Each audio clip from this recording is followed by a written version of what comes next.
In this session, we're going to focus on percussion. Percussion is a technique discovered fairly recently by Leopold Owenbrugger. The story is that he was an innkeeper's son and he watched his father tapping on casks of wine to see how much wine was left, and from that, when he became a physician in the late 1700s, he discovered percussion, and everything we know about percussion he described. He used an instrument that they laid on the chest and a tiny hammer. In fact, the present-day knee hammer has its genesis from that instrument. But we've found that we percuss much better when our finger is the pleximeter and our other hand is the hammer. I know that there are many different ways to do this. I favor you're putting your hand firmly against the patient's chest, not keeping the other fingers up, because I think it's harder to form a good seal. So push the fingers in, seated nicely in the intercostal spaces, and you're trying to aim for the middle of this phalanx, and it's important to keep your fingernails short in order to percuss successfully. Your wrist must be loose, and if you get all these things going, you will have a nice percussion stroke that will serve you very well.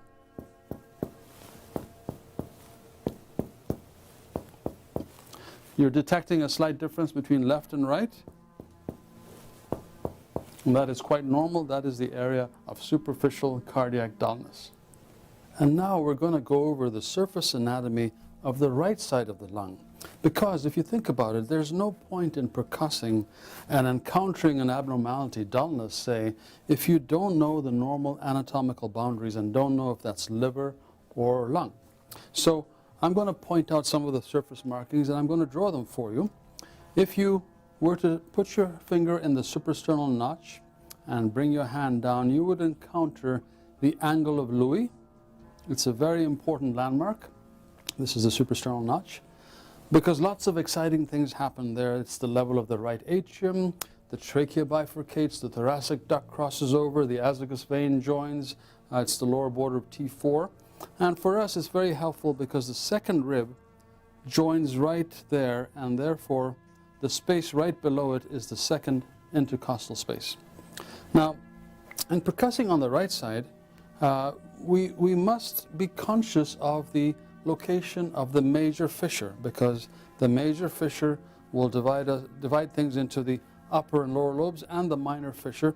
And I'm going to show you an easy way to do that without having to remember too many landmarks and so on. So let me demonstrate by having Jeff turn around for me a second. Now, this is the medial edge of Jeff's scapula with his arm at his side. So if you remember this is where his scapula is. I'm now going to have him put his hand on top of his head.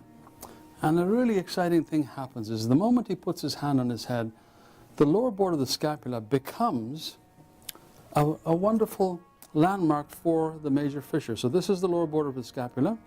And if I continue it up and then continue it through the side like so, it will eventually meet the costal margin at about the sixth rib, right about there. And the median fissure, or the horizontal fissure, is found by drawing a line from the fourth rib. And if you follow that line, it eventually intersects with the other line.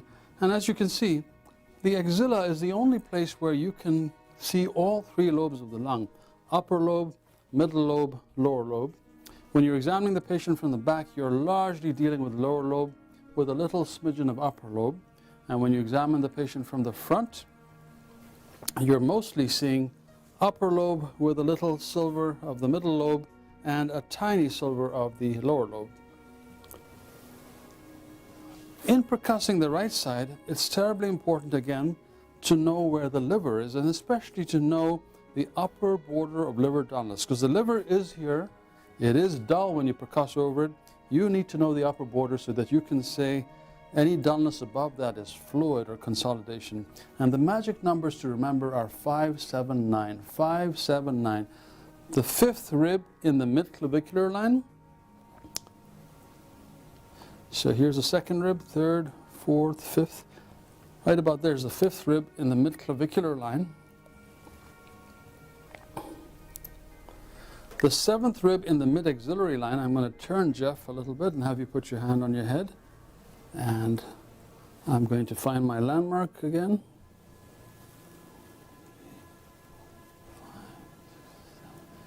Here's the seventh rib in the mid-axillary line. And the ninth rib, if I can turn you all the way, put your hand down.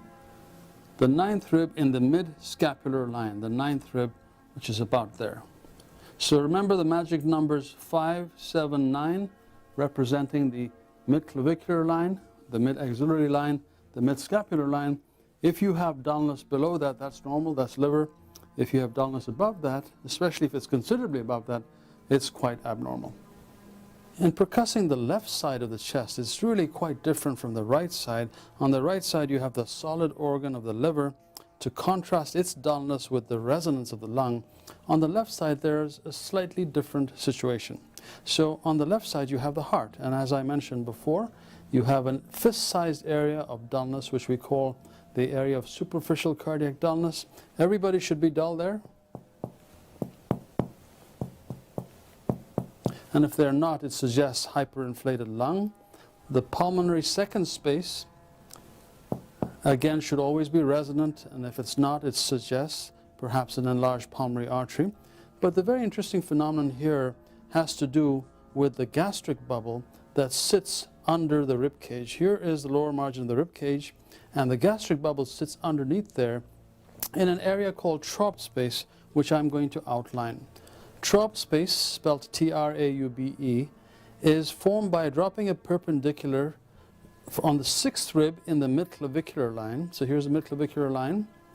Here's the second rib, third, fourth, fifth, sixth. So perpendicular from the sixth rib in the midclavicular line, and another perpendicular from the ninth rib in the anterior axillary line. And what you then get is an irregular quadrilateral representing the stomach bubble sitting quite high up. Don't forget, the diaphragm is quite a dome, even though the costal margin is here.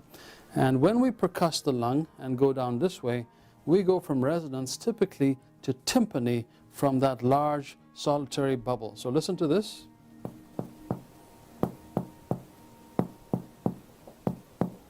You hear how it became a much fuller, boxy sound, unlike this sound. And that represents the stomach bubble. It's a useful sign because if you have a pleural effusion on the left lung, it will seep into the costophrenic angle and it will obliterate Traube space. Whereas if you have a consolidation of the lung will be consolidated, the lung sound will be flat, dull, and when you come here, Traube space will be preserved because the lung boundary is over there. This represents the costophrenic recess. And so it's a useful sign in that situation.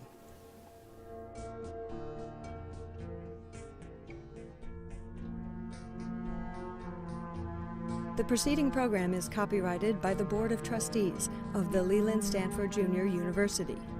Please visit us at med.stanford.edu.